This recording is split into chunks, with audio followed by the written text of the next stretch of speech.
When we're ready. Okay. Yeah. You know what you're doing?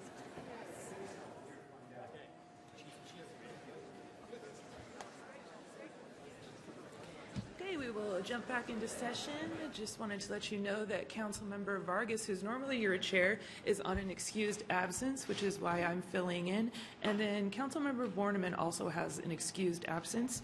And we will thus convene with the remaining council members, Committee of the Whole. We have, let's see, 7 agenda items. The first up is the Bellingham Tactical Emergency Medical Program and Training, and this is going to be presented by our friends from the fire and police departments. Please take it away. Thank you. Good afternoon, Council. Cliff Cook, Chief of Police, along with Fire Chief Bill Newbold. And we have a presentation for you to cover 2 efforts by both departments. The first is, as you mentioned, the Tactical Emergency Medical Service, which is a program that has been in place for a short few months after a long process of trying to bring it online. It is a program that is taking firefighters and embedding them in our Special Weapons and Tactics team in response to certain types of calls. And the second part of the presentation is in regards to a practice, and is a change in practice by both agencies in regards to violent response to violent incidents. So there are 2 distinct presentations within this singular presentation, but we felt it was best to bring them both to you at the same time so that you understood both, had an opportunity to ask questions about both, without doing it separately and then maybe creating some additional confusion. The one thing I would like to say is that both are the result of cooperative efforts by fire and police department personnel. It is an effort that is designed to keep the safety and well-being of this community in mind as we go about providing services, and hopefully we will never be faced with a situation where these 2 efforts are necessary, but it is part of our regular planning to be prepared. So with that, I'd like to introduce the presenters to you. First will be Lieutenant Don Almer and Fire Training Chief Provinger. And then next will be Police Training Sergeant Chad Cristelli and Fire Captain Farlow. So if Don and Ryan or Scott want to... mixed up. I got them mixed up. They'll tell you who they are.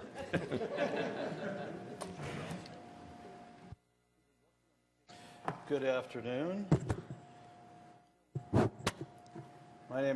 Good afternoon, council members. My name is Scott Farlow, captain with the Bellingham Fire Department. I'm one of the EMS supervisors in charge of paramedic operations for the system. And I've been working for the past 2.5+ years with Lieutenant Almer on developing this tactical EMS program, and we're so happy that we're now at the point where the fruition is paid off. Tactical EMS is where we embed within the SWAT team paramedics that have been trained to function in a tactical environment. The medics that we chose, they went through an interview process, a vetting process, and eventually we chose 6 specific medics from the Bellingham Fire Department to participate in this program. They went through an academy where they learned tactical operations on a SWAT level, so they didn't become a part of the problem. They were functioning as a solution. And they also went through what is called a TC3, or Tactical Combat Casualty Care Program, which was a program developed by the military after their significant experiences in the Middle East, and brought it to the civilian world for us to be able to put into play. World's changing dramatically, and we're coming up on the 17-year anniversary of Columbine, which was kind of a moment of epiphany for all of us within this profession. Helped us recognize that there are elements that are needing to be addressed, that the entire industry has has not been able to keep up with. So with that in mind, the police department worked for quite a while at trying to organize and put together a tactical team like this. It was about 2.5 to 3 years ago when this was brought from Lieutenant Ulmer to me, and we worked collaboratively over the last couple of years of trying to put this program together with a significant amount of effort on Lieutenant Ulmer's part. He's been a shining star in this whole process. What does this mean for us as a community? Well, medics have gone, the fire department as a whole, in the past, has functioned when going to scenes that are not secure. We would hold back and wait for law enforcement to go ahead and secure that scene and make sure that it's safe for us to go in there, because we don't carry firearms, we don't have the ballistic equipment, and our role is to take care of people who are injured, and if we become part of the injured, then we're really not moving the process forward. So what we have done over this period of time has been to put this program in place to where when the SWAT team is deployed and they go out and perform whatever mission they are to perform, paramedics now go with them. They have a specific role and a specific way they're entered into the system, but it's done so prior to the scene being secured. Scene security only, and one of the lessons that we've learned from Columbine and all the events that have happened since then has been that people in these types of events unfortunately die in the hallways of these structures waiting for medical help to get to them. How do we get medical help to them sooner? And that's what this program does. So what does this mean to the community? The community itself is now able to recognize that the Bellingham Police Department, Bellingham Fire Department have been working hard to make sure that we are creating a level of safety to these environments that have never been realized before by our community here. It also shows that there is a strong cooperative effort between the two departments. Both of our departments are part of the emergency response group, but we have different objectives in our response. And so we tend to work within those specific objectives. And this combines our efforts in such a way to where we're making our way towards an end goal in a cooperative nature. Overall scene safety is higher. Tactical EMS role, the paramedics' role primarily is to make sure that SWAT officers are able to continue forward and make sure that they can do their job and neutralize the threat. It's also to be able to provide real early medical assistance to those individuals who on these scenes would have not had that medical care as early in the game as they're now going to be able to receive. We get them out of the structure faster, get them out of the structure faster so we can get them onto the hospital where they need to be cared for. And it creates this environment where the two departments are really working together, understanding each other's role, and function as a singular unit in a much more concise way. It's been a great process for us. The tactical medics just went through their academy in January, which Lieutenant Ulmer will hit on, and they are now operational, and our community is much better off with this program in place. Thank you for your time for letting me explain that. Hi, my name is Don Ulmer. I've been with the department since 1995. I've been involved with the SWAT team in some way or fashion since 2000, serving as a team lead in some capacity since about 2007. Complete transparency, it was pretty selfish on my part to get a tactical emergency medical program started because I've been the boots on the ground, so to speak, on missions going, we don't have any medics, we should really rectify that kind of thing. It is a way, change in the way our agencies do business, but it's a way where we would be truly ahead of the curve that you see in first responders across the country. Like the captain touched on and like the other presenters are going to touch on, up until this point, fire and EMS services have been very much a wait till the scene's secure, we can go in and help people.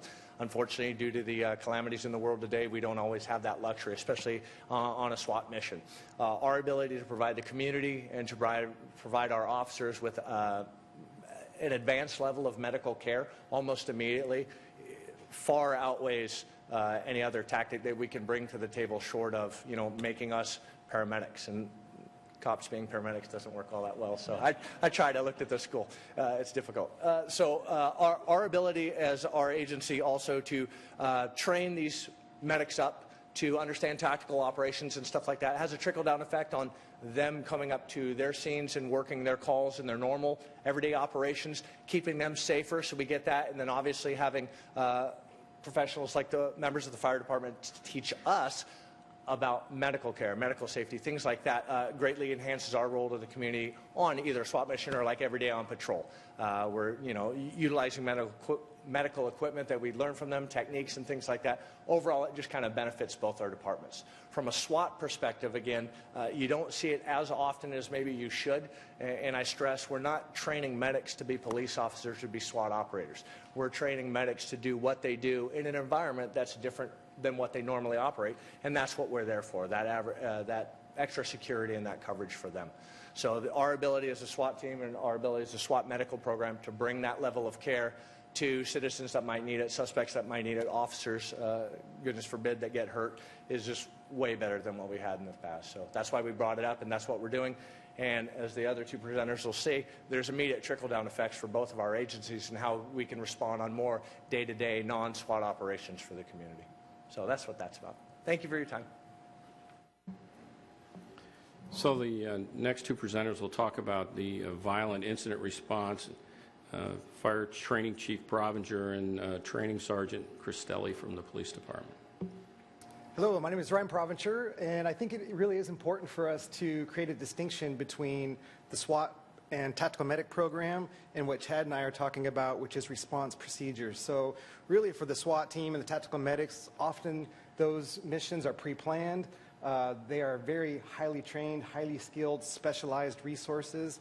For the response procedures that Chad and I are referring to, it's boots on the ground. It's the crews that are on duty today. This is an immediate response to a violent incident potentially in our community. So as you know, these incidences are happening too frequently in our country and around the world. And as Captain Farlow made reference to, fire agencies and police agencies nationwide are creating very specific procedures to respond to these incidents. There are really two kind of factors that are helping us to plan these procedures. One, as Captain Farlow referenced, is military studies. Military studies are showing that traumatic injuries are survivable if life-saving intervention is provided very quickly. So that's the first thing we're understanding as fire and police agencies, is we have to get in there very, very quickly. The second thing is, unfortunately, these tragedies are occurring frequently, but there are lessons learned every time. We get to learn from previous response and use those lessons to prepare ourselves to better respond in our communities. So if you look at Aurora, Colorado, for example, very chaotic, understandably, and really a disconnect between police and fire, and a lot of time went by before victims were treated. And then you look at San Bernardino, and that chief was on TV. He said, at 4 minutes, we had law enforcement personnel hunting the threat. Within 15 minutes, we had fire and police emergency responders providing care to patients. 15 minutes. So that is the type of performance that we're striving for, and that is why this collaboration that we're working on is so important. I'm Chad Cristelli. I've been with the police department for about 25 years. As Chief Cook said, currently assigned to the training division as a sergeant. As Ryan shared with you kind of the fire response and how that's adapting, I'll share with you kind of the police response to everyday violent encounters and kind of where we've gone since you've heard kind of talk about Columbine. And that was really the instigator of change in tactics for police response. On Columbine, I think we can all remember the videos that we saw with police and fire surrounding the scene, essentially waiting for SWAT to get there. And what we've really done is made a shift in our preparation for not only a response by police in the sense of actively going inside and pursuing the shooter, putting pressure on the shooter and essentially neutralizing the shooter, whether it's by pressure or they give up or whatever might happen. But really, it was a game changer in our response. And as that's evolved, so has police response to active shooter and fire response with active shooter. We have a mentality more of that if it occurs, but when it occurs. And it might look from the outside as a pessimistic view of, gosh, these guys are always thinking the worst case scenario. But unfortunately, in our line of work, that's kind of the expectation is we do think of the worst case scenario. And we plan for the worst case scenario, but certainly we don't hope for the worst case scenario. We always think that planning portion is what's going to get us through, and that preparation is what's going to get us through if something is unfortunate to happen like that. Police response.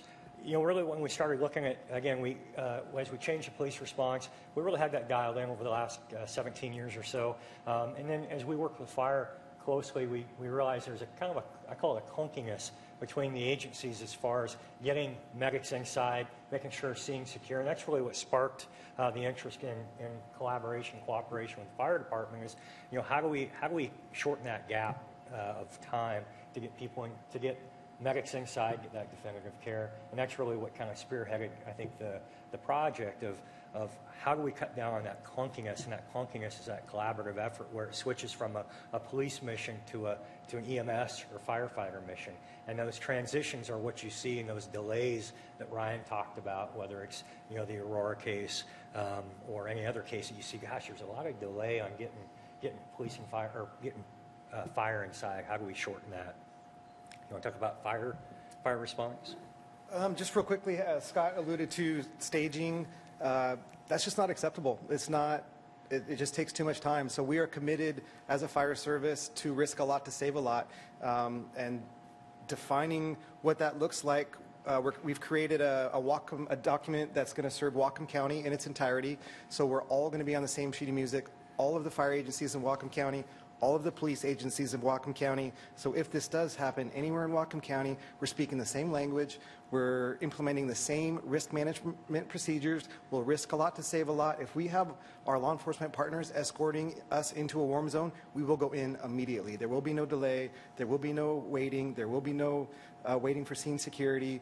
But that interface has to be smooth, and that we have to be on the same page. If that clunkiness exists, as Chad was referring to, that costs time. And as the military studies are showing, every minute counts. So for us, we have an absolute sense of urgency to access the wounded patients. And this interface, the cops do their cop stuff, the fire guys do their fire stuff, but this interface is going to be the absolute critical component in our life-saving mission. So that's why we're training so hard on doing it. I think when Ryan talks about the interface, we talk about that. What's our common, I'm sorry.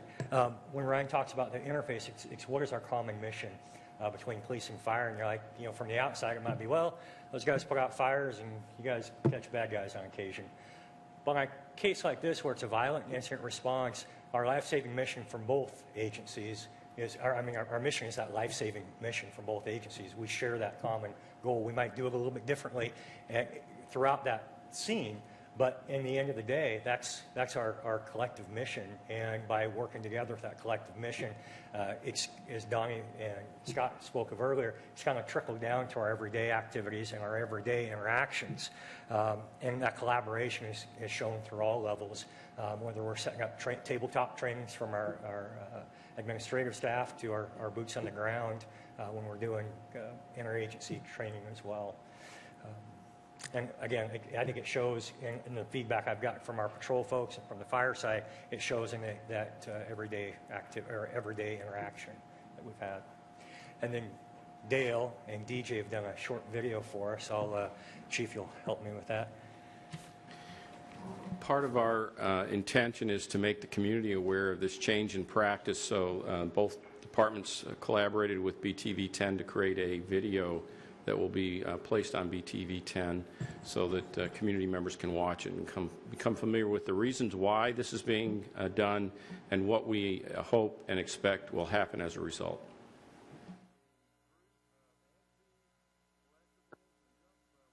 Unfortunately, as you look at some of these incidents that have occurred across our nation, around the world, where people are hurting other people. We've had these mass shootings, active shooter situations, large-scale incidents of violence. From a fire and law enforcement standpoint, we can't wait for this incident to happen and just hope that we rise to the occasion. We want to be prepared for this. We want to do everything that we can as a police agency and as a fire agency to be prepared for the interface required to operate at a high level. Historically, fire and EMS crews would stage and wait for law enforcement agencies to secure a scene. We're finding that that just isn't adequate any longer. That takes too much time. So we've been working really for the last year to come up with response procedures, and we're now getting to the point where we're having these training opportunities with boots on the ground. The crews that are going to be working together, we're now having opportunities to train in real time, in real locations, to get a sense of what the interface looks like. What we're trying to avoid is people being inside and not getting definitive care, and that's while police are trying to clear buildings, while police are trying to secure the scene. Fires oftentimes staging, waiting for that word, hey, it's secure, and some of the terminology sometimes I think gets lost in the translation, and so really having that open dialogue, working those details out before the incident occurs, I think is crucial, and I think that's where we're going to find success between our agencies or with the agencies working together. Training together is key. It opens those lines of communications. It establishes expectations from both sides, from police and fire side. We know what fire's expectations are. They know what our expectations are. And I think with that, it kind of smooths that transition out. Again, we have timelines of how fast people can die if they don't have adequate breathing, or they're bleeding, or some of those kind of things that we got to get hands on them, and from police perspective, who better to have access to those patients than our friends at the fire side and EMS side. They've got the training, the gear, and all that kind of stuff. So we want to get them in, and again, that interface is critical with that. Really being able to have those protocols in place so we can make that happen. If you look at the statistics, that's what it's all about. It's not about how quickly the police shoot the assailant. It's not about how quickly we transport people to the hospital. It's about how quickly can police and fire crews together access people that are injured and provide life-saving intervention. I think both police and fire find it unacceptable that people inside don't have definitive care for one reason or another, and it's finding a way to shrink that time, and as again we know from the fire side and the EMS side that as quickly as we can get to those folks, the better chance they are to surviving their injuries.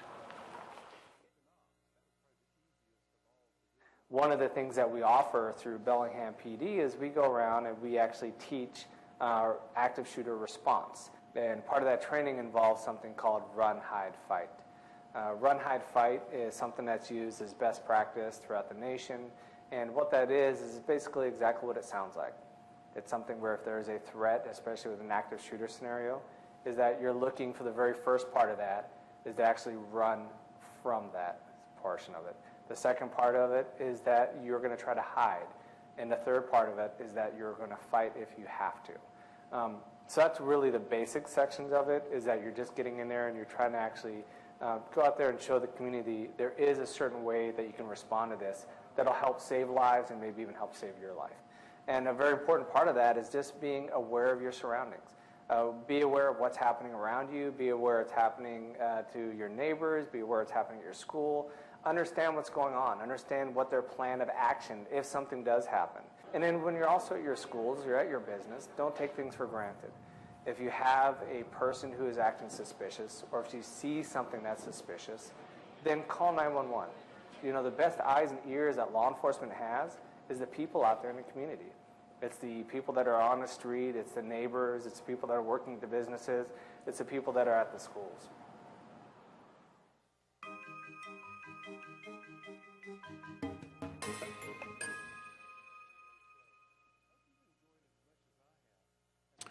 Okay, I'd like to thank our 4 officers from both police and fire for sharing their story and their experience. And just leave with you really quick, I'm trying to turn this off, about display hide.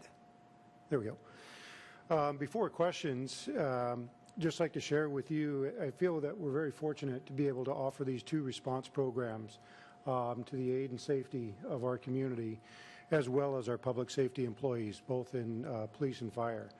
And Chief Provencher referred to, we're coming up on 17 years for that watershed event back at Columbine. And I can recall back, as probably many of our folks in police and fire, some 20 or 30 years ago, we were making attempts at TIMS and various other programs. And I can tell you that those paled in comparison to what we're doing now and the caliber of programs that we have in place. I truly say it was at the direction of Chief Cook coming to us and offering to get engaged in this type of program with his expertise and knowledge that he's brought throughout his career. And today we are far better off with the collaboration between police and fire and able to mount this type of response in 2 different programs, but certainly high caliber response programs for the safety of our community. Thank you. Thanks, Bill. Obviously, the ideas may have been brought here, but carrying them out and putting them into place are the responsibility of the personnel that you see behind me and their staff. So both departments are very committed to the ideas and the concepts, and the reason it's been successful, and I think will continue to be successful, is because of their efforts. So, lastly, I do want to mention that Bill and I had quite a number of conversations around, particularly around TEMS, because it is a difficult program to initiate. It's a costly program, and the mayor was very supportive in helping us get it started. And both departments have taken funding from elsewhere in their agencies to ensure that this occurred. So our hope is that we'll get continued support to make this a long-standing practice in both agencies.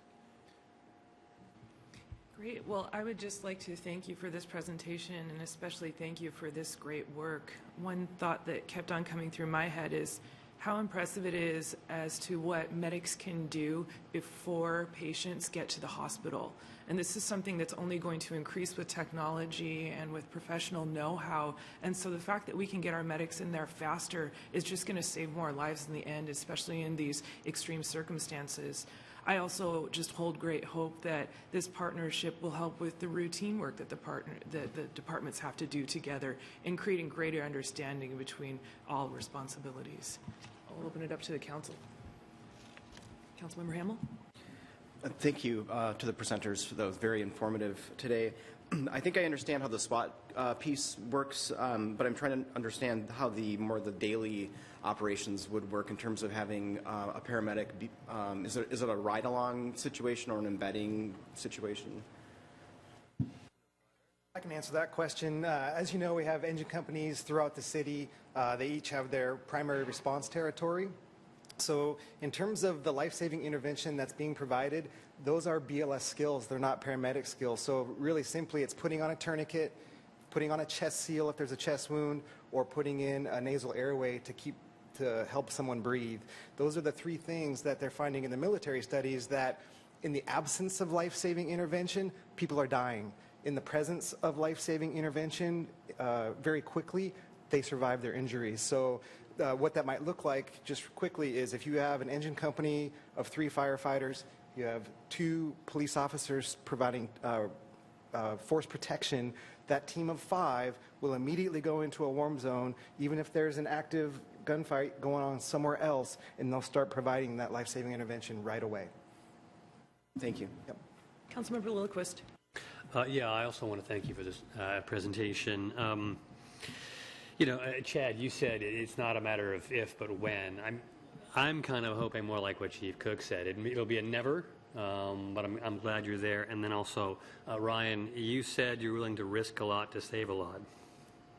You've got my deepest respect to you and all the people you work with. Any other questions? Councilmember Burke? Thank you to the mayor for all of the community policing and paramedic.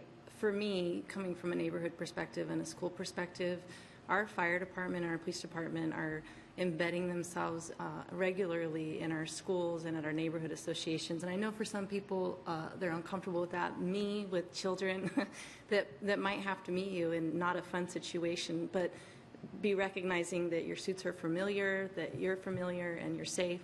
I think it's so much more than just what this program's doing, but it's what you guys have been doing all throughout this process. So if something like this happens, or especially a child needs some help, they'll feel very comfortable coming up to you. And it takes a lot of staff time and dedication, so I do appreciate you doing that for our community. Thank you. Yeah, just thanks for working together to make Bellingham a safer place. It's really a testament to both of the departments to be able to come together and risk their lives for everybody that lives here. Thank you. Great. Well, again, I will thank you for making our community safer. Heishka. Okay, next up, we will work to authorize an agreement for inmate housing and South Correctional Entity. And we will have Peter Rufato from our legal department present. Thank you. Peter Rufato from the City Attorney's Office. I'm here to ask for council authorization for an agreement with the SCORE facility. The SCORE facility, it's a multi-jurisdictional facility in Des Moines, Washington. It has a very solid reputation for providing inmate housing to various member agencies as well as contracted agencies. Members include Renton, SeaTac, and several others. Contract agencies include Bellevue and Redmond, as well as many others. The bed day rate for Bellingham would be $157 per day. But this contract is an as-needed contract and would only be used if absolutely necessary, sort of a last resort. Currently, we have inmate housing services being provided by Yakima County, and that is going very well. We have a weekly transport at this point on Fridays. That can be increased if necessary. We've had 22 inmates transported to Yakima County. And as I said, everything has gone very well, and we have a very good relationship with Yakima County in providing those services. Additionally, the new EHM program is going well. I'm not really here to talk about the details of that. I'll give you some numbers at the end. But it is going well, even though we've only been into the program for a few weeks.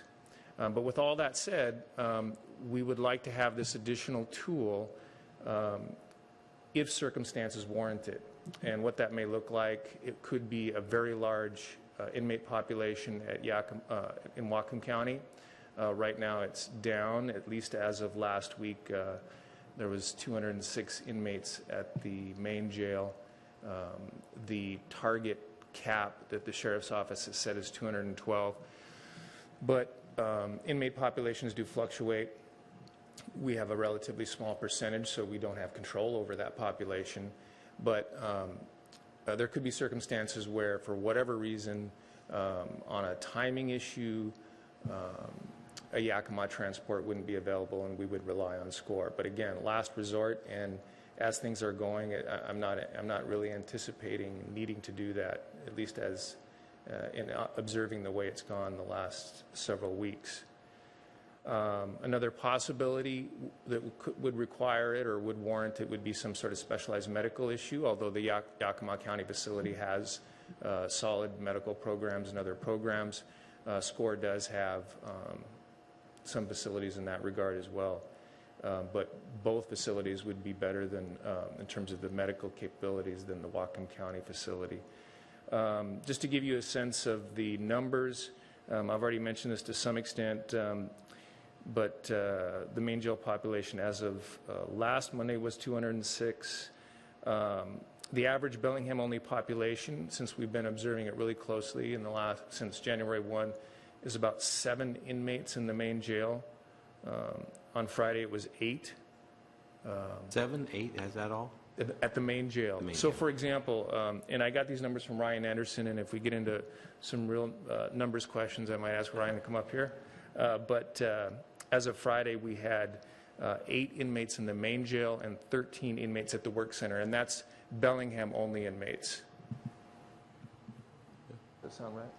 Okay. In terms of the electronic home monitoring program, just a snapshot, as of Friday, we had 7 individuals being monitored as of Friday. We had 7 additional folks who were waiting to go through intake. In other words, they've been cleared for the program but waiting to go through intake, and 7 folks who had completed the program. I appreciated how easy it was to remember the number on that. And we haven't had any failures.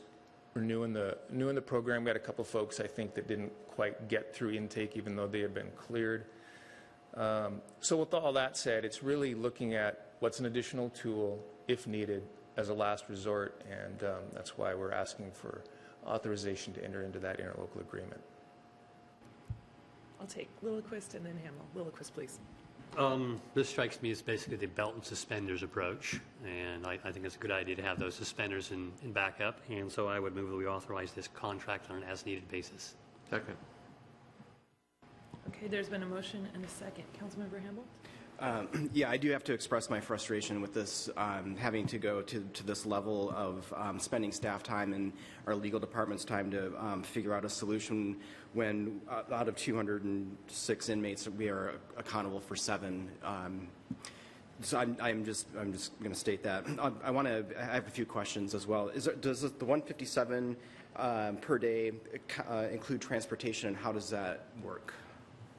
It does not include transportation costs. If we had requested the SCORE facility to do a transport, I think you'll see in the agreement there's a $400 fee. Now, keep in mind that SCORE would reduce that fee if they were able to combine it with another transport to some other jurisdiction in between here and the SCORE facility. So that would be reduced in proportion to, Bellingham would be responsible for the extra mileage. The other possibility, if needed, is Whatcom County has regular transports, I believe, to the mental health facility down south. They would also be another option for a transport, although I think they've indicated there would be some cost associated with that. But they do make, I believe, 3 transports a week down south and would be willing to transport someone to the SCORE facility. And so that's why I can't tell you exactly how it would be used. We're not planning on using it. We're not planning on any sort of ongoing transport. It's not part of the plan. It's really just to have this additional tool. But you're right, there would be an additional cost on the transportation side in addition to the $157 per day bed rate. So it's $400 per incident? Per transport. Per transport? Okay. I have some other questions. On page 65 of the packet, there's a medical acceptability. I have real concerns around item 11, persons with Alzheimer's, dementia, who are not able to perform what is referred to as ADLs, or active daily living. They would be excluded from this agreement. Also, item 12, persons who are diagnosed as developmentally delayed and do not have the capacity to function safely within a correctional environment, and can't perform ADLs. Number 15, persons with suicidal ideations or gestures within the past 72 hours. Persons who have been prescribed psychotropic medications but have not taken them for the past 72 hours. It's item 16. 17, persons who have self-disclosure or who have by self-disclosure admitted to attempting suicide within the past 30 days. And then the last one, persons displaying current psychotic episode. So it says here that these are excluding criteria. Would we be in a situation where we would have a person that we would need to remove from the Whatcom County facility into SCORE facility, and who has one of these excluding criteria? How would that work then? So all of these, the facilities that provide jail services often have some medical criteria that they insert into their contract that gives them the right to say no. And that's part of the template. There were some medical exclusion criteria in the Yakima County contract. But along with the contract comes the discussion, and that's where the relationship becomes important. And they're really, I think, looking at jurisdictions that may try to, let's say, abuse the relationship in the sense that, well, we'll try to, we'll try to keep our inmates that are lower cost and try to get all of our inmates to a facility that have extra costs associated with those inmates. And so far, my discussions with the jail administrator for SCORE, they haven't gone into the same level of, the same depth that we've had with Yakima County. So I don't know how flexible they will be, but I would anticipate that there would be some flexibility when you get to a case-by-case basis. Council members, any further discussion? Councilmember Burke. So other than the staff time it takes to make sure we have this backup, is there any contractual agreement, like we have to transport so many people a year? It doesn't cost us anything to have this backup? That's correct. So, and that's one reason the rate is at $157. If you guarantee a number of beds, I believe it's like maybe $105 per bed day. But this is, they have a higher rate if it's not guaranteed, and so it's purely as needed. Councilmember Hamel. Would this satisfy all of the inmate population issues for Bellingham inmates? What I'm asking, would we need to do anything beyond this, enter into another contractual obligation with any other facility aside from Yakima or SCORE? We are looking at, every week we discuss new options. How do we even better address the inmate population that Bellingham has? So as far as another facility, one of the issues, if we end up in a situation where the sheriff's office decides booking restrictions are going to be imposed, then we have the challenge. And if by booking restrictions that means you cannot book anyone or certain offenses into the Whatcom County Jail, we still need to be looking at that possibility. So to say never, I don't want to say that we won't be bringing something back as another option. But I don't know if that answers your question. Yes, it does. Council members, anything further? Seeing none. Okay, the motion is to authorize an agreement for inmate housing with South Correctional Entity. All those in favor, please say aye. Aye. Aye. Those opposed say no. Motion carries unanimously. Thank you.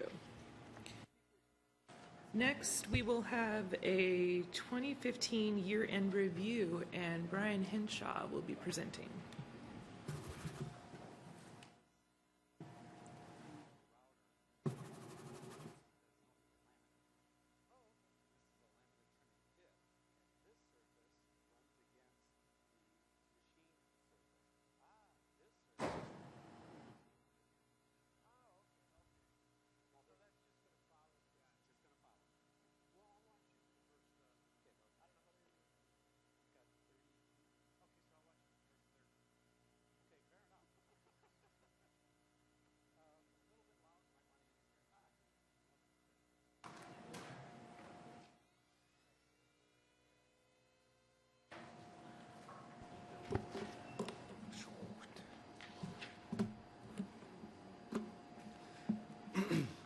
All right. Good afternoon, Council. Brian Henshaw, Finance Department.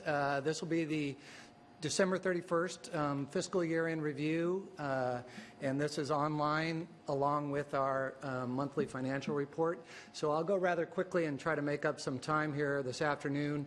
There's a lot of information, but and if you have questions, I'll be certainly glad to answer them today, or you can stop by and we can discuss it in more detail. I'd start with this slide. It's the Washington State Economic and Revenue Forecast Council. They do presentations around the state. This is from a March 10th presentation. Their website's there. It does the state forecast for the budget, so it influences the decisions down at the legislation. And this was from their most recent one.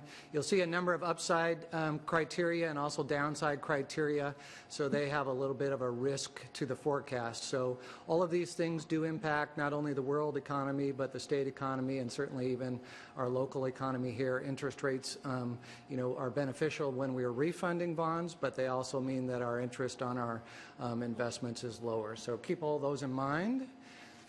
We also monitor the number of jobs. This is actual jobs in Whatcom County. 2015 was a good year. On average, about 2,000 jobs higher than in 2014. Although you see that every year it does take a decrease in January. And the January unemployment numbers did just come out. And so I do have some January, February information that I'll also be sharing as we go through this. But January, Whatcom County unemployment number now spiked up to 6.7% unemployment, while the state remained at 5.8 and the U.S. is still at 4.9. So we need to continue to monitor that. I think it's tied to a lot of the recent announcements for potential closures and closures of businesses in the local area, but that's certainly a concerning red flag for me to watch in the future. Building permits, this is a leading indicator for the city. $212 million worth of assessed valuation processed through the permit center last year. We're back up to the pre-recession levels, over $200 million. You'll see good growth in just about every category except this one, which is kind of a catch-all. It's the other miscellaneous, but we do have single-family, multifamily, and commercial development happening in Bellingham. We see this coming through as a leading indicator and then also as sales tax and B&O tax to the general fund that I'll talk about later today. The last slide here before we get into the actual funds is the investment portfolio. At 12/31, the city had $160 million invested. This is up $7 million from the end of 2014. The end of 2014. The return is just under 1%. You see here we're trending sideways. It peaked a little bit. We're 0.98% for the year, which isn't much, but it is greater than the 2-year Treasury average and also the state LGIP, which is basically a money market account that you can invest with the state. We have money in all those. Citywide revenues were $253 million, up from $226 million in 2014. Just a couple of highlights. You'll see other taxes. This is the REIT receipts for real estate transactions, up $1.1 million over 2014 to $3.6 million, almost as high as back in 2007, 2008, 2009.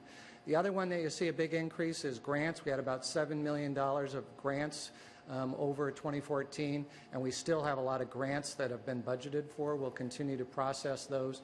The grant revenue is mostly tied to capital projects, so you'll hear that throughout all the conversations today. And then another thing that we have done recently, the city is taking out loans. The state's cut back on grants, so they offer a lot of ecology grants with loan portions to those. So we've increased those as a city. Citywide expenditures are also up to $248 million. It was $216 million, so there's about a 15% increase over 2014. You'll see that where we're spending additional money in debt service to pay for those loans and grants and bonding, but also on the capital. So capital is up substantially.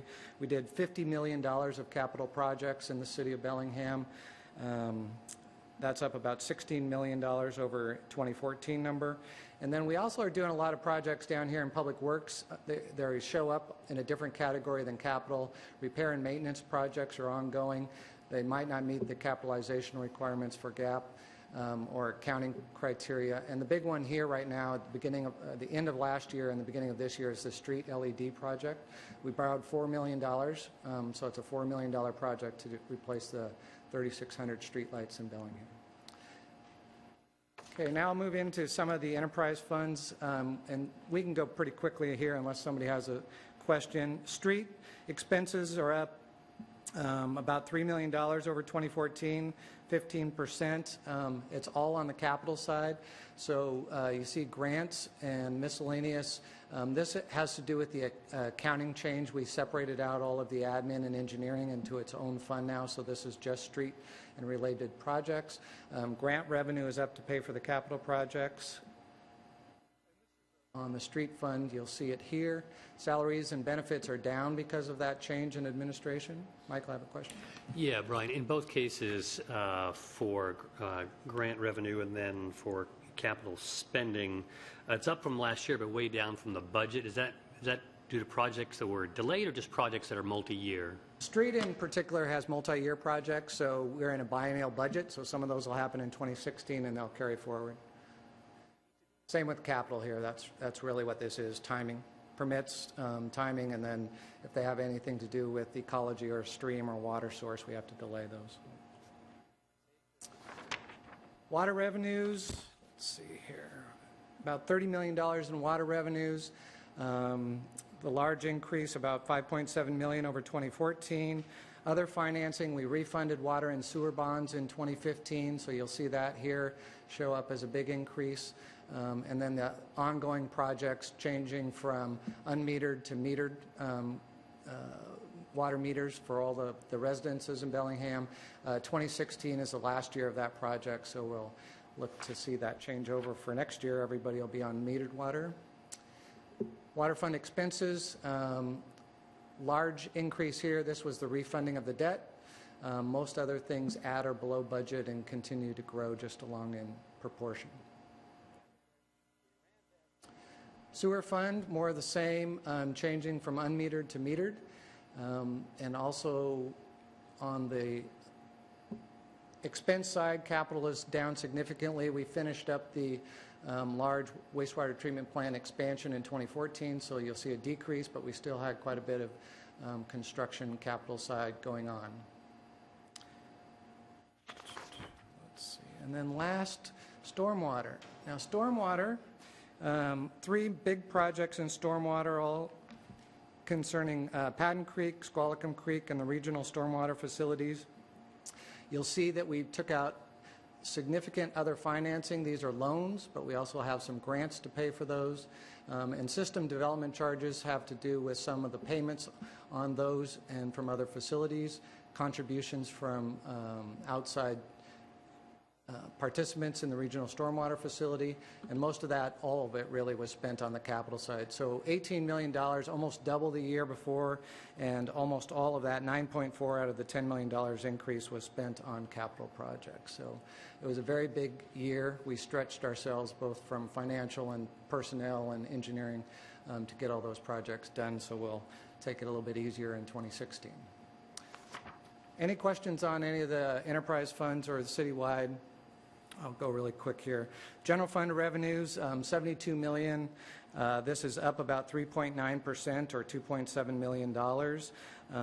The largest increase you'll see on here is B&O tax. Has to do with the religious tax exemption for medical provider change that we did, and some enhanced compliance and procedures, best practices that we've implemented in the last year to make sure people are reporting timely and collecting timely.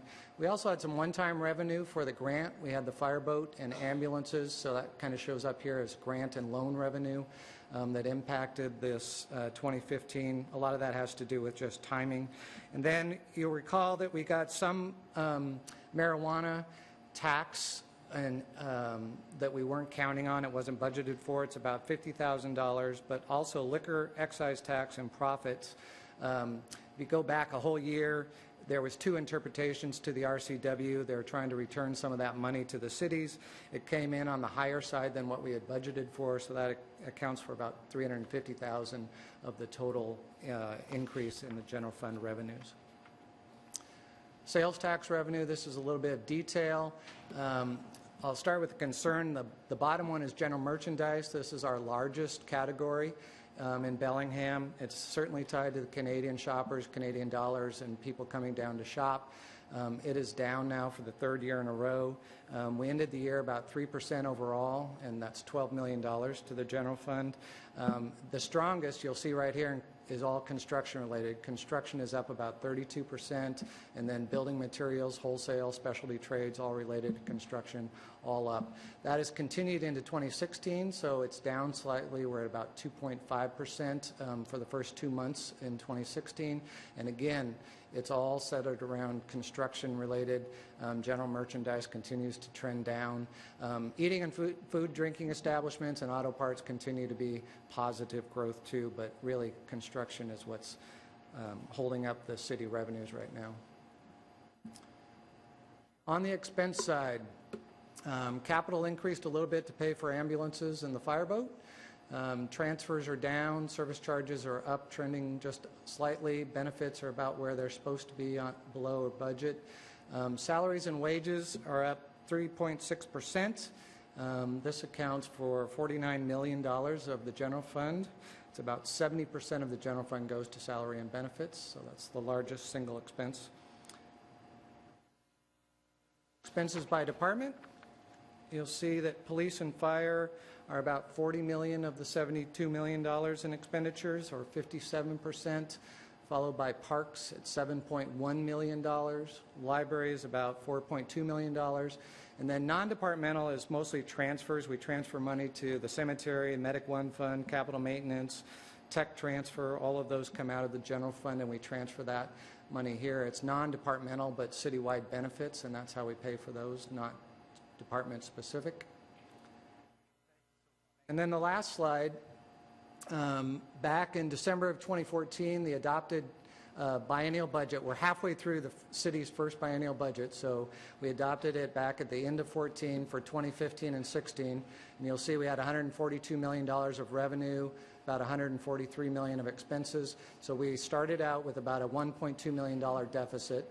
Over the last 14 months, we've added both revenues and expenditures to that. You see the results here. We got up to about a $3.4 million deficit. But with the way that the revenues have come in ahead of forecast and expenses are trending at or just slightly below, we've made up a little ground, which is the good news. So right now, the estimated budgeted deficit for the end of 2016, if everything happens as we're anticipating and forecasting, is about a $1.5 million deficit.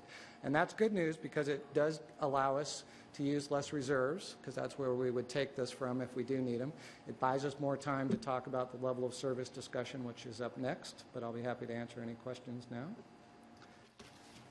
Council members, questions? Seeing none. Please. The sales tax revenue, I see that you've given us a few here on page 17. If somebody was interested in finding more detailed information, where would they go to have it broken down more specifically? Or is this how we break it down? Yeah, so this presentation is online, and also the financial report for December is online. It has more detail, and then I'd be happy to answer any questions. Okay. There's my email address if anyone wants to contact me. Yep. Great, thank you for the information. Our next agenda item is we're going to receive background information on 3 studies that were conducted about the City of Bellingham's level of service, and we'll get some information on where we're at with implementing any strategies that were recommended through these studies. Here to present today is Rick Sepler and Brian Heinrich. And Mayor Kelly. And Mayor Kelly Linville. I know I've been absent, but I'm back. One of the things I just wanted to make very clear before we talk about these is the staff has been doing an excellent job of working together to look at the solution to our long-term sustainable budgeting to maintain our level of service. I think that's my goal. My goal is not to decrease the level of service. It's to maintain that level of service, make it predictable, and then figure out our long-term strategy so that we don't go through a biennial budgeting cycle that always ends up with Brian Henshaw having to tell us how big our deficit is. So I think we've been hearing this for 4 years now, and we're doing a good job of maintaining. We have that little cushion so that we can do that. But the main thing for me is looking at our level of service over the long term and being able to have the revenues available so that the council can make the policy decisions for the work plan that we're going to be implementing in every budget cycle. So all the efforts that are going into this level of service, I do not view them in a negative way, because one of my goals has been to make sure our level of service and thus our employment levels are maintained.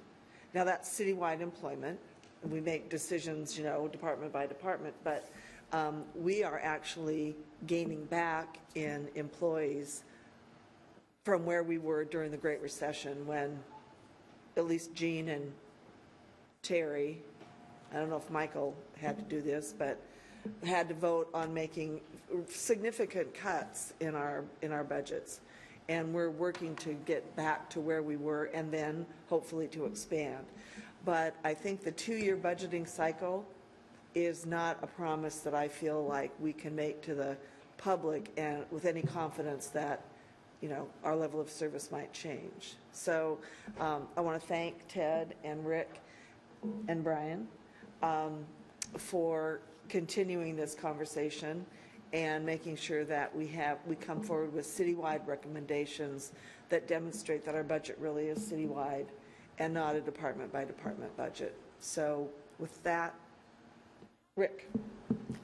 Members of the Council, I'm Rick Sepler. I'm joined today by Ted Carlson from Public Works and Brian Henshaw, the Deputy Administrator. But we really are speaking. No, did I do? Oh, okay, fine. I'm sorry, did I do that? No. Sorry, Ted. I really should also note that we are here after working with the full department head team on this matter and bring you an update today on background materials so that we can have a more focused and robust discussion regarding this issue. As Council will recall, back in early February, Peter Moy, in response to concerns that were raised by a multi-departmental team looking at our capital facilities plan, working on our comprehensive plan, began to take a more detailed look at projections for revenue and expenditures in the face of increasing expenses over time and declining, well, actually they're increasing revenues, but much more modestly. I should note that this is an issue that almost all of the cities in Western Washington and Washington in general are facing, certainly the counties too, where they're challenged to keep up with demands and provide continued services. Peter's analysis from FCS raised concerns, and he did, as you might recall, identify a number of preliminary strategies the city might wish to employ to address going forward into the future. What did come out of that, I think, for the department head team is that the traditionally used strategies that we've used in the past to address these sort of gaps aren't going to be applicable as well in the future. That all of the things that we are expert on to keep the system working, to provide remedy, to defer some of the expenditures off into some distant future, those are coming due. And we think that sustainable relief needs to be more than just a crisis and a cut in services to balance it, as the mayor noted. Towards that end, those technical issues are no longer as valid. And quite simply, we have to find other solutions that might be more uncomfortable to discuss because they require us to look at things differently, to find different ways of dealing with change. These are adaptive changes to the organization itself if we desire and have the intent to continue to provide valued services to this community. It is unknown at this time which suite of strategies would be the most appropriate to proceed with. We don't know what the best fit is. We're embarking on a journey where all of us will be learning together because it is new ground as we go forward. And it's probably likely this final strategy would include things that would include some refocusing of program identification and direction compared to what we have now, implementation of some consolidations or reprioritizations, and perhaps some increases in revenue in directed areas to help specific services the community values continue. So as a follow-up to our meeting on the 22nd, Council, as you might recall, you asked us to present at your last meeting background on level of service and a schedule that might bring everyone up to speed on the work that was done to date. This community has spent a great deal of time looking at strategies. These strategies are largely applicable, and the hope would be is not to recreate the wheel. In essence, not go back, start over again, and use that valuable time that should be in really robust discussion about alternatives to revisit decisions that have been visited previously. As you might recall, the FAST report in 2009, the Capital Facilities Task Force in 2010, and the Administrative Structure Review in 2014 all were on point to look at ways to systemically change the organization to provide different ways of approaching service delivery while maintaining the high quality the community deserves. The purpose of this presentation today is to take advantage of the groundwork and research that was already developed. The materials you'll see really were tested by the department head team with 4 basic questions. What was implemented? What was pursued and then rejected? And I should note that from this point till resolution of this issue at some future date, it's okay to start something, get down the road on it, and realize it's not going to bear fruit. That's part of the exploration and learning we need to do to find an alternative route at this point. And it is not wasted time, because a good idea, until you really mine down to those layers, may not prove true as the best approach for the community. So we want to know what was pursued and rejected, and then what was not pursued and would still remain applicable today, and what was not considered that might have applicability. Today is a broad overview, and we've got time reserved for the April 11th meeting, where we can actually respond on point to all of the materials contained in the reports provided to you. So we're not looking to go down and deal with page-by-page issues today. We have a whole session agenda bill item separate from other to deal with that in the future, and we'd like to have the whole department head team to be able to respond on point when those questions come up. And with that, I'll turn it over to Ted. Thank you, Rick. So as Rick mentioned, this is going to be a very high overview of 2 reports that were completed by the city, the Capital Facilities Task Force and the Fiscal Alternatives for Stability Task Force, known as the FAST report. So I'll go through these relatively quickly, starting with the Capital Facilities Task Force that was adopted back in 2010. And at the time, the task force really had 2 primary key initiatives. They were looking at what capital projects did we need to pursue and how would we fund them. The task force membership was made up of 2 city council members and 11 members from the community, primarily staffed by John Carter, who was the finance director at the time, met 17 times over the course of the year. And the task force did come up with some guiding principles to help them through the process. One of the things that they were very adamant about was they wanted to get as much information as possible. So there were several presentations throughout the year from departments reviewing plans and comprehensive plans and capital budgets that had been prepared before. They did want to be prudent, make sure we actually had to pursue capital projects, and then look at alternatives. Were there other things that could be done? Could we change behavior through education programs and demand management rather than simply build capital projects? And they also, the last one there, where we build does matter. Like all the council's policies, there was an effort to say, let's build in the urban centers where we can leverage infrastructure that already exists. They came up with 7 priorities for the general fund. There was also 4 priorities that were specific to enterprise funds. We'll focus on the general fund today, and I'll go through these briefly in a moment. I did highlight the second one, restore and protect Lake Whatcom. It was identified as a general fund priority. Certainly could have been put in the enterprise fund priority because those projects and programs are largely funded with water and stormwater rates. At the bottom, that was kind of the overarching comment that went throughout the task force work. Fix it first, take care of what we have before we pursue new capital projects. So quickly, looking at our arterial street system, how did we fare? This is always the dynamic between the street fund and the general fund when we talk about the city's general sales tax revenue. Over the years, there's been increasing revenue directed to the general fund to deal with some of the pressures there. I think that has shown a bit in the performance of our overall street condition rating, where we've seen that rating fall a little bit over the years, and we haven't been able to get to any of our residential streets for over a decade. One of the things that has been very helpful is the voter-approved transportation benefit district, a third of that revenue going to resurfacing streets. That's about $1.5 million a year to supplement the sales tax that's directed to the street fund.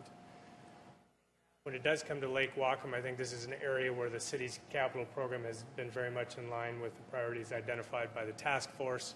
Council's raised revenue to support protection of Lake Whatcom.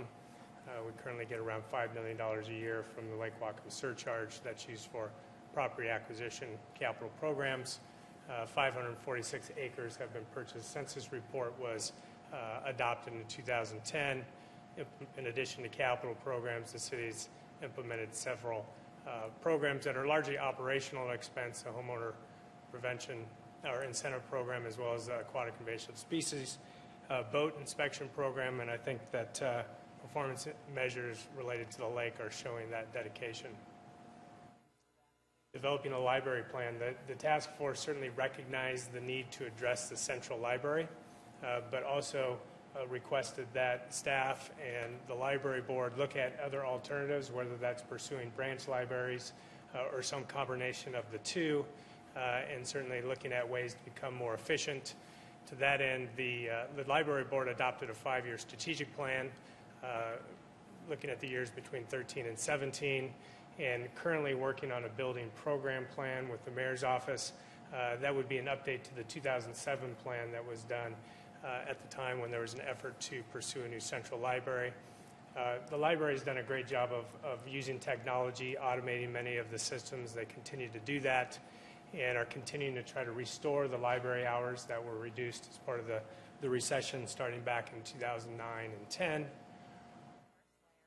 The next priority was the waterfront, again, an area where I think the city's actions have been very much in line with what the task force has recommended. The waterfront plans have been adopted, the sub-area plan and the supporting documents to the sub-area plan.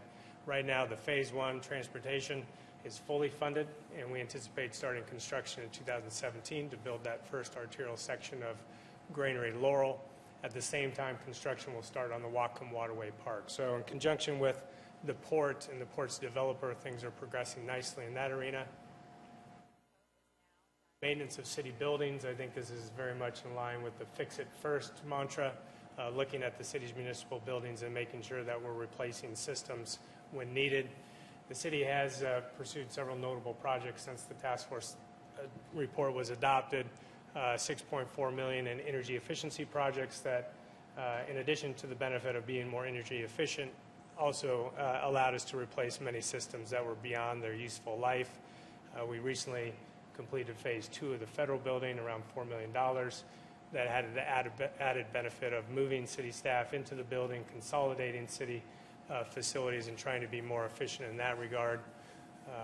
One of the things that the task force recommended we do is go out and do additional analysis of the condition of our facilities. That has happened. We went out and did a citywide building condition report. That's an area where we probably need to make some improvement. That report, looking at the age of our systems, our buildings, suggested that we should be spending between $3 and $5 million annually replacing the building components to bring our buildings up to some average benchmark industry-wide. And we've been coming up a little short, spending around $400,000 a year. What that's caused us to do is be much more reactive rather than proactive in looking at replacing our systems. Task force recognized that information technology is fundamental to just about every program and service that we provide, also recognizing that the means were not there to address all of the issues that we've identified, recommended that a master plan be put in place.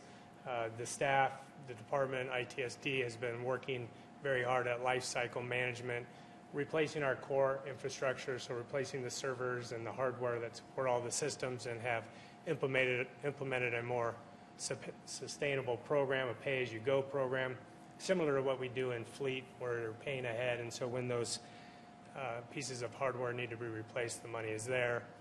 We've recently completed one of the major systems, which was an upgrade to the permitting software. As you know, the website has been revamped, is much more user-friendly, and we're starting to work on replacing the dispatch system, the computer-aided dispatch at the 911 center, and again, starting this year and continuing into the next biennium, looking at the financial software. And the last priority, looking at our multimodal street improvements, knowing that most of the city's transportation policies rely heavily on mode shift, getting people out of their cars into alternative transportation, whether that's transit, riding the bikes, or walking, putting a priority on completing the infrastructure to support those modes. The city's done a good job. Again, the Transportation Benefit District brings in around $4.5 million a year to put towards projects that came out of the pedestrian bicycle master plan that had been completed since the task force report, as well as working with WTA to provide enhanced transit services. So quickly, in summary, I think the task force did a very good job, put a lot of work in, dedicated folks. The document has certainly provided some guidance for us. We use that in preparing our capital documents and the budgets that are submitted to the council. We've made some good progress.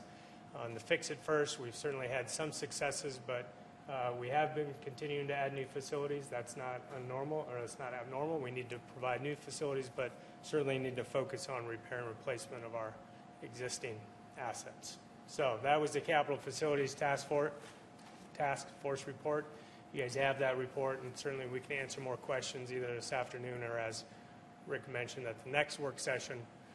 Now dive into the FAST report that was actually adopted prior to the Capital Facilities Task Force in May of 2009. And this task force was in response to the national recession. It was really had a very specific goal of reducing the proposed $6 million general fund shortfall in 2010. Several steps have been taken the previous summer to reduce costs, including eliminating around 30 positions. But looking at 2010 at the time, additional work was needed. This was made up of representatives from 9 different departments and met throughout the year. Again, some guiding principles. I won't go through all of them. They're very similar to the Capital Facilities Task Force. I would say that there was an effort to look at costs that weren't just one-time costs, but look at ways to reduce ongoing expenditures, although many of the recommendations were in the very near term. There was some discussion of revenue at the time, but certainly the emphasis of this report was on reducing expenditures moving into the 2010 budget. There were several different types of recommended cuts that came out of the report, some that were the management prerogative, others that took council action, and the other that's listed here is mostly dealing with working with the bargaining units and changes that required changes to those contracts. 34 specific recommendations in total, and about a dozen items or concepts that were recommended as ones that needed further study. They just simply couldn't complete the recommendations in the time frame identified for the FAST report, but recognized that they were worth pursuing in the future. These are the themes of the different cuts and recommendations that came out of it: reducing or eliminating services, certainly finding efficiencies. That's part of what we need to do every day and continue to do through lean government.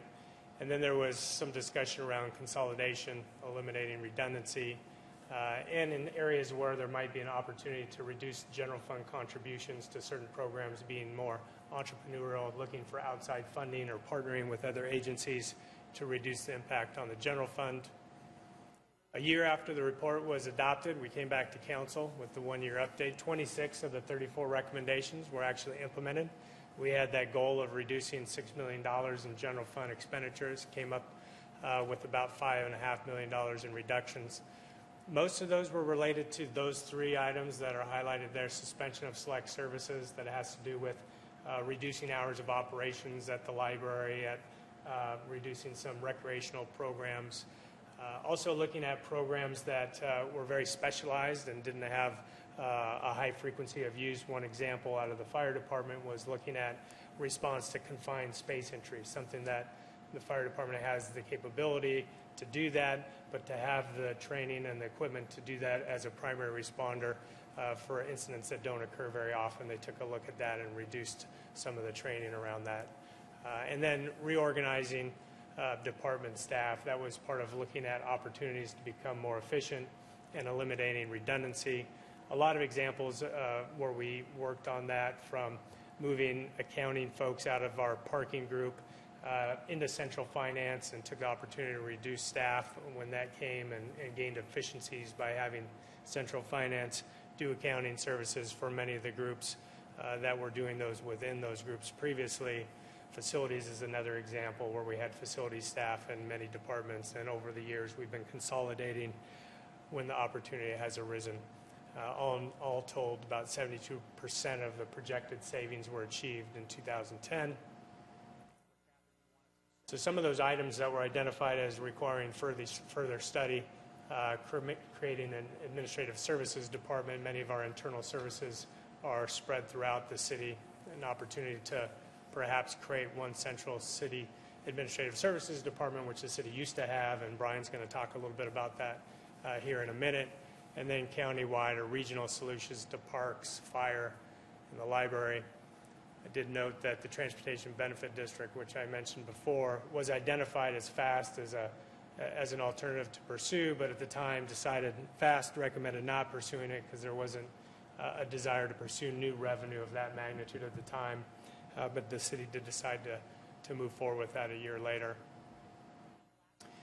In summary, the recommendations that came out of FAST, many of them were technical fixes, looking at allocations, looking at administrative ways to reduce costs.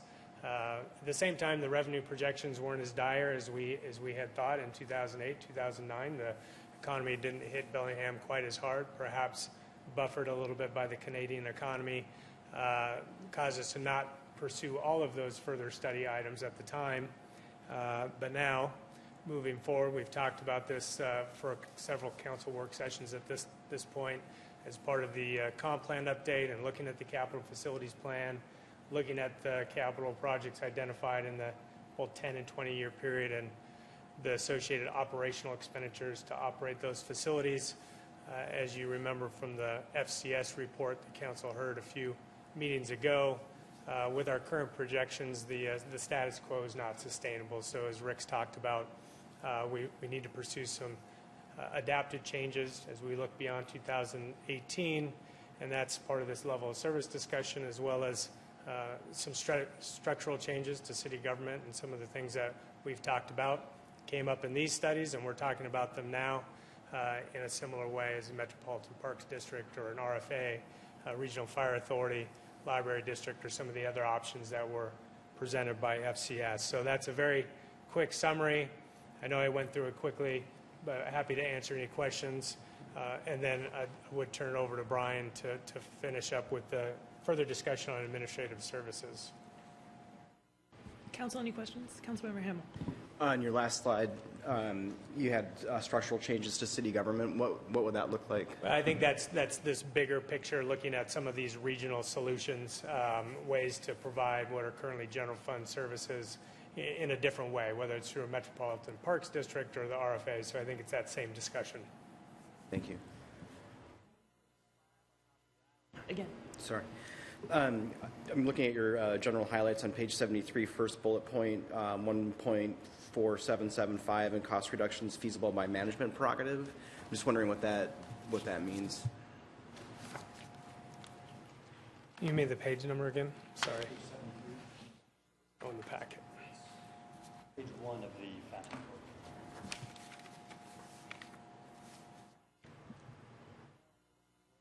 So that's just a summary of all of the recommendations that were identified in the FAST group that didn't require council action.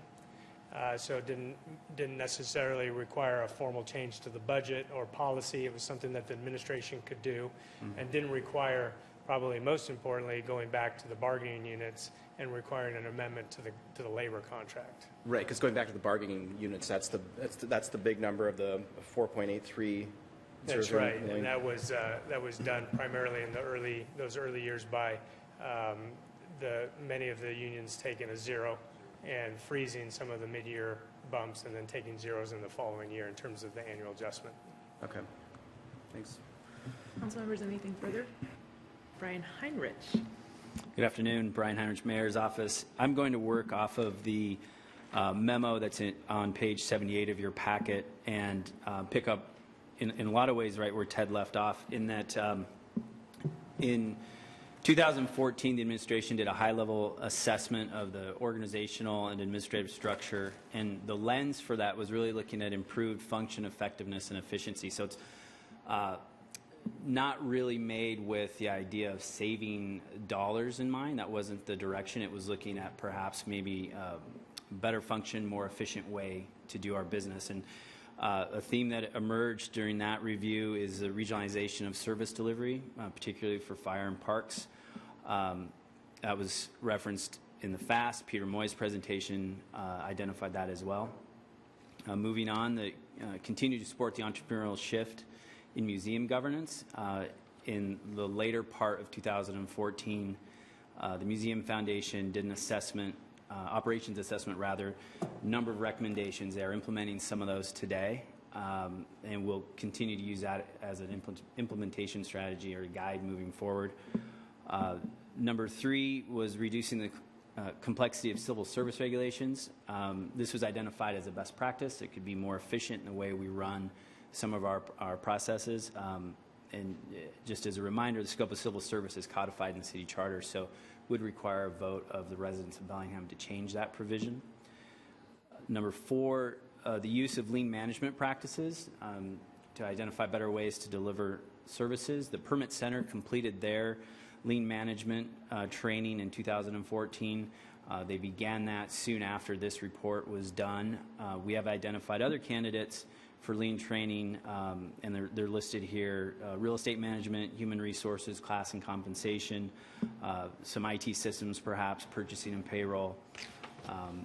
Those are other areas that could undergo some lean training. That's I think most of you know it's an intensive process. It takes some time to complete that properly, but we're certainly looking at how we might move that forward in other areas. And then number 5, the creation of a Center for Excellence for Grants and Contracts Management. Again, this perhaps could be a best practice. We have a number of grants that come into the city in various departments. Public Works has a tremendous number of contracts that come in, or grants rather, as well. Planning, community development, parks. So we've looked at, is that an option to consolidate that into its own division for some efficiency, to see if that would achieve, again, that lens of efficiency, best practice for governance. Those were the 5 main areas that were identified. Council, any questions, feedback? Councilmember Hamel. Just to your first item, regional service delivery of some services. We talked about regional fire authority, and would that be a county-wide entity, or would that be, what would be the parameters? No, I think, and I'll ask others to jump in, I think initially it would be the city of Bellingham, and it has to be 1 or 2 other districts that are, at least 1 other district. So I think most of you are aware we've had discussions with District 8 around, how do we, for lack of a better word, maybe combine the 2.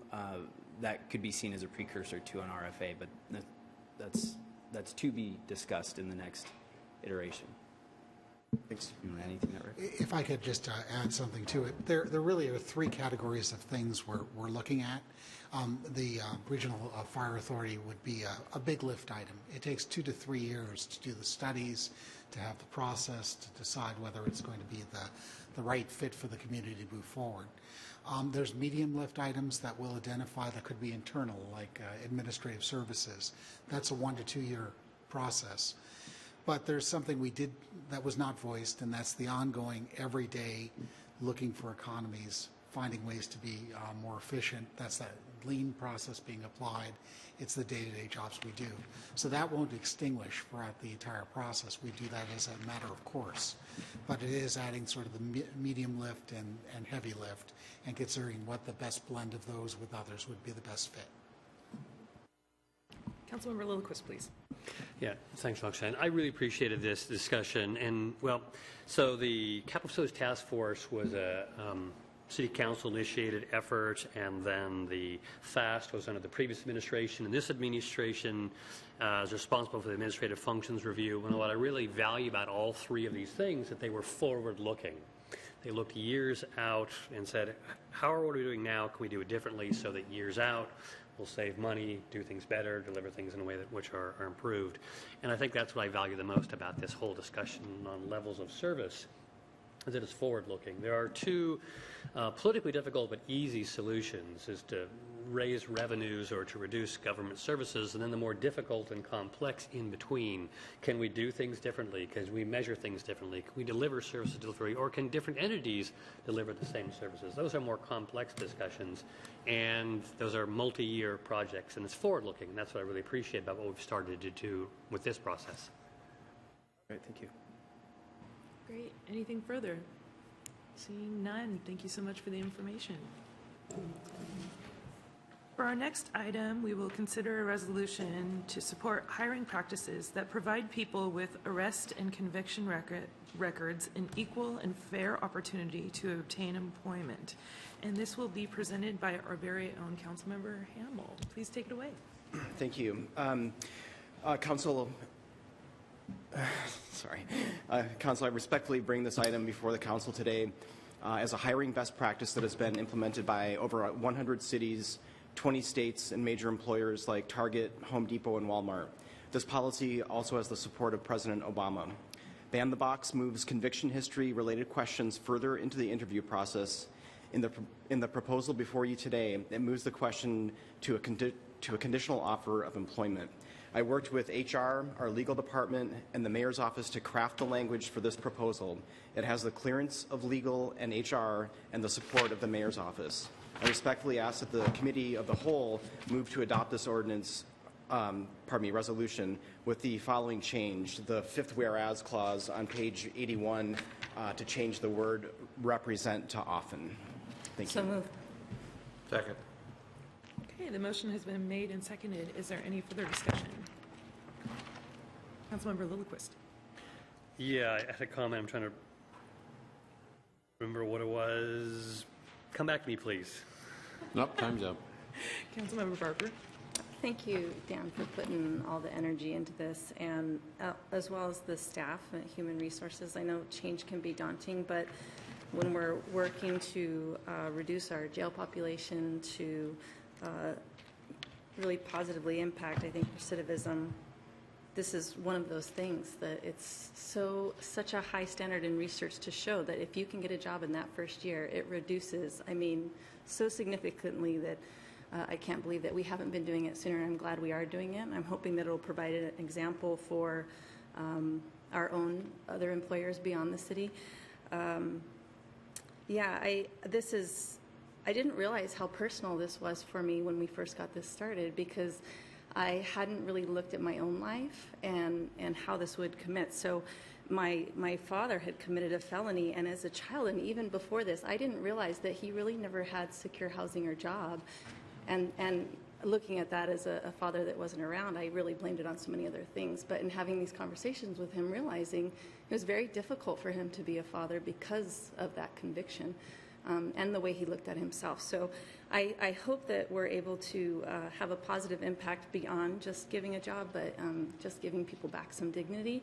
And I really want to, offer to Human Resources that we find a way to advertise this with Workforce, with the Opportunity Council, to really make sure that people realize we have made a change and we are welcoming, and we appreciate that you've done your time and you get a second chance. So thank you for all the work that you did. Councilmember Lillquist. Thanks. I do remember, and it echoes the beginning part of April's comments. As you say here in this one, whereas stable employment, getting a job again, is one of the best predictors of not returning to a life of crime. And that is our goal, is protect public safety. And the worst thing we can possibly do is make it hard for someone who has done something wrong to now do something right. And this is a way of removing that barrier. If they're ready, prepared to do something right, if they're qualified for a position, if their conviction is not directly related to something that will be involved in their job, and also if they're not a police officer, that is already a bar, then they should be given a chance to start doing the right thing. And this is the way we do it at the policy level. So thank you, Dan. I'll add in my 2 cents in considering the fact that so many people of color really suffer from what I consider to be historical trauma. And that's one of the reasons why so many folks from our cultural communities occasionally get into harm's way and commit crimes. And I want all of the people who suffer from historical trauma to continue to heal. And I think this is a way we can really help people continue to heal. So I thank you. Okay, so the motion is to authorize a resolution to support hiring practices that provide people with arrest and conviction records an equal and fair opportunity to obtain employment. Is there any further discussion? Seeing none, all those in favor, please say aye. Aye. Those opposed say no. Motion carries unanimously. Thank you. Okay. Next, what we will look at is approval of minutes. So we need to consider the March 7th Committee of the Whole. Is there a motion? Move approval. Second. Motion has been made and seconded. Any further discussion? All those in favor, please say aye. Aye. Aye. Those opposed say no. Motion carries unanimously. For older new business, we have 2 things from administration that I'd like to start with. Peter, would you like to go first?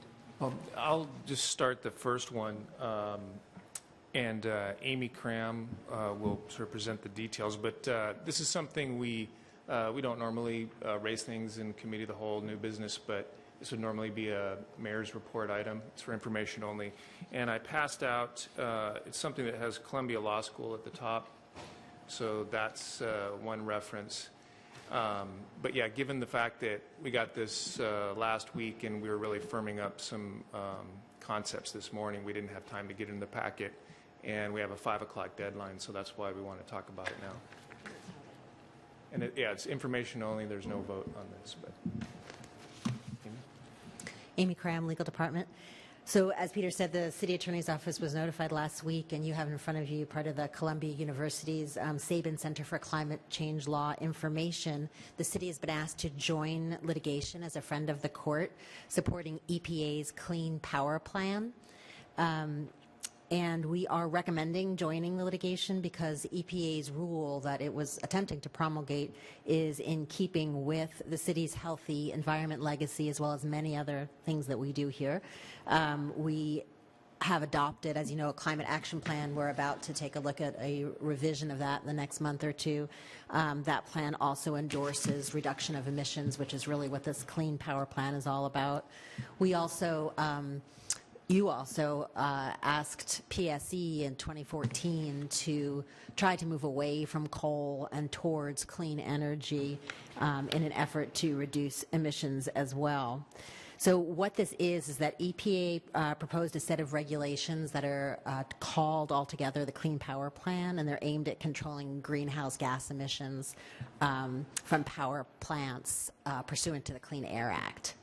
And the a group of coal industry representatives and several states got together and opposed these rules, and there is now litigation. Because of that, there are a coalition of cities and environmental groups and others, some states who have joined to support the EPA rules, and that's what we're being asked to do.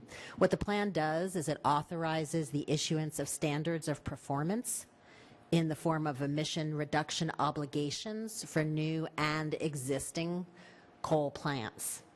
And the standards are going to be set by states. States have the ability to set up their own plans in order to achieve these standards. If the states refuse to do so, EPA can come in and set up federal standards. And the goal of all of these regulations is a reduction in emissions.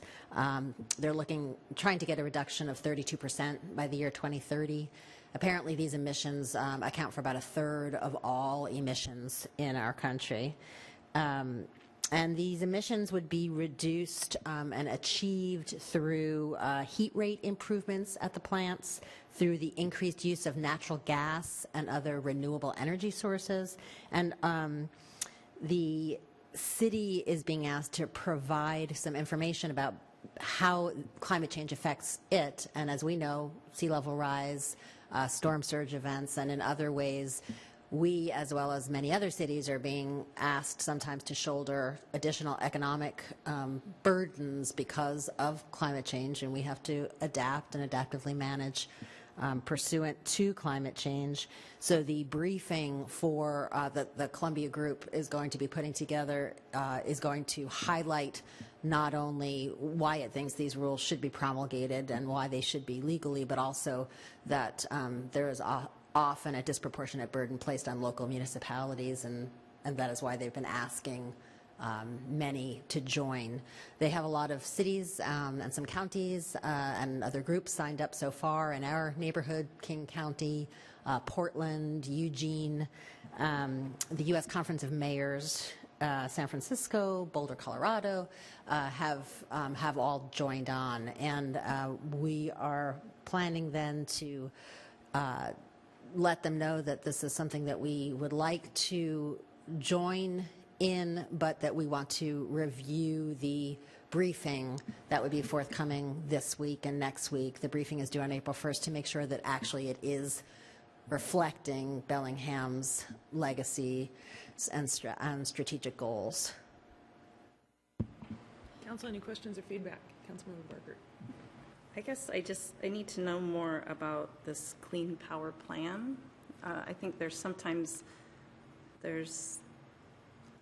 rules that can be adopted that on the surface look like they're going to take us in the right direction, but then we find out that they have inappropriate or unexpected consequences, sometimes on our most impoverished. So I don't know what it's saying that we should do. So to give you a vote right now, I wouldn't even know.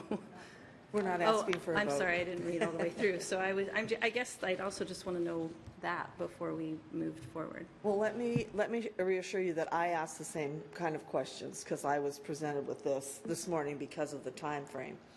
And so what this does is it preserves our option to sign on once we see what the plan is and we have a chance to look at it and read it. I asked, the first thing was, is it performance type goals? So it's not a to-do list from the federal government that gives no flexibility to local governments to meet the goal. I was told no, that it is based on performance. So that was one thing that reassured me that we have a chance, to work with our state government to make sure the rules work for local governments. And secondly, this isn't it's information only because we don't have all the information yet. But we just wanted to let you know that I believe it's worth pursuing if it adds to the ability for the EPA or any other government entity to actually implement a rule, because basically we're kind of at the nuts and bolts stage on this. Is that correct, Amy? I mean, it's the question is, can the EPA actually even implement the rule? And obviously you don't know if somebody's in trouble or harmed by it until the rule's implemented, but I want to see what it says first, so I know that if I want to add our name to the suit. So don't worry, I won't hang you guys out there. I just suggest that we treat this as an introduction, and I'm sure administration will get us more information. Councilmember Lillquist. Well, as I understand this, the Clean Power Plan has been out for about a year and a half. So the question is not what is in the Clean Power Plan, but whether or not we want to weigh in on the legal challenge to whether or not the EPA has the right to issue this kind of Clean Power Plan. And what you're saying, Amy, is we've not read the amicus brief. How could we agree to it yet? When you do see the amicus brief and you do your review on it, do you need to come back to the council and say, hey, we've reviewed it and it does seem in line with where the city's going? That is not what we're planning to do because of the deadline. So April 1st is the filing deadline for the brief. We have read I have read the briefing in the courts below. So the DC Circuit Court ruled that the EPA regulations were perfectly fine to go into effect, and actually they weren't even quite ready to go into effect to be finalized. And then the Supreme Court stayed that ruling so that they could not be implemented until the substance of the rule was litigated. So this is a rule that the EPA has promulgated after many years of determining that it has jurisdiction over emissions, and there has been Supreme Court case law affirming that indeed the EPA does have jurisdiction over emissions. There are several legal arguments that are raised by the other side as to why they don't think the EPA may have authority in this case. The DC Circuit Court didn't agree with any of them, and in our opinion, that seemed like a very reasonable argument that the DC Circuit Court had. There is definitely a legal argument here, and in the end, either side might prevail. But we would not be able to come back to council to be able to have you weigh in on further information because of the timing. And I did ask the question about unintended consequences because I was concerned about, it does look like it's consistent on the surface. What does it mean, when it actually happens? And it appears that one of the potential unintended consequences would be a potential cost to local governments as we pay extra for the green power that we purchase for our city. Being a green power city, more restrictive might cost us more in a transition, but maybe not in the long run. But I think that we need to be aware that nothing is without its yang, and so that might be the yang of this one. But we won't know until we see exactly what it is. I just want to say, since the council doesn't have much business in relation to this, can we make this one quick because we have one other item from administration? Councilmember Lilliquist. Well, I guess that's sort of my question. So there's no time to come back to us. How will this be handled, and by whom, if not by the council?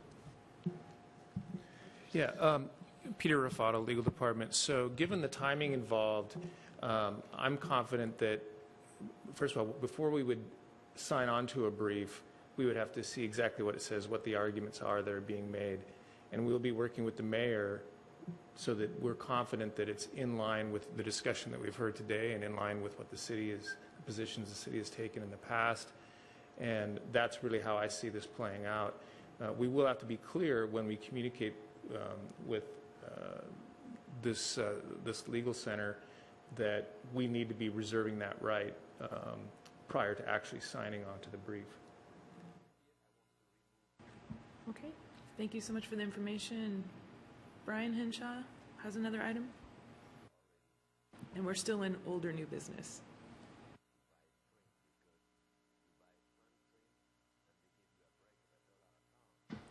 Thank you, Brian Henshaw, Finance Department. 2 weeks ago, I was here for the refunding of the Public Facility District's bonds, and along with that was an interlocal agreement. So everybody should have in front of them the section out of the interlocal agreement with the Public Facility District. So this is between the city and the Facility District.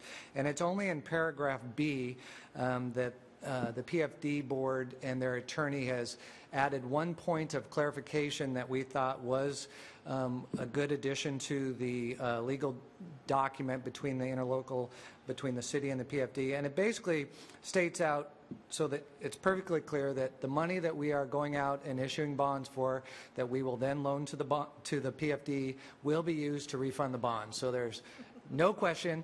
They can't do anything else with it, and that is what they're referencing here, and the resolution is what the PFD board will sign. They met last week, and it came up in between your meeting and this meeting, and so I just wanted to bring it back to your approval, and Peter did recommend that we vote on it, and would that just be today then? Do they need to do it again tonight? I would recommend that you vote in committee and then in the evening, since the evening is the official vote. Move approval. Second. Okay, the motion has been made and seconded to approve this language change for the Public Facilities District interlocal. Councilmember Lilliquist. Point of procedure, Peter, since this is not in the package, should we read that one sentence into the record tonight or something? That would be a good idea. It's not an ordinance, so it's not absolutely necessary, but it's one line. It would be a good thing to do.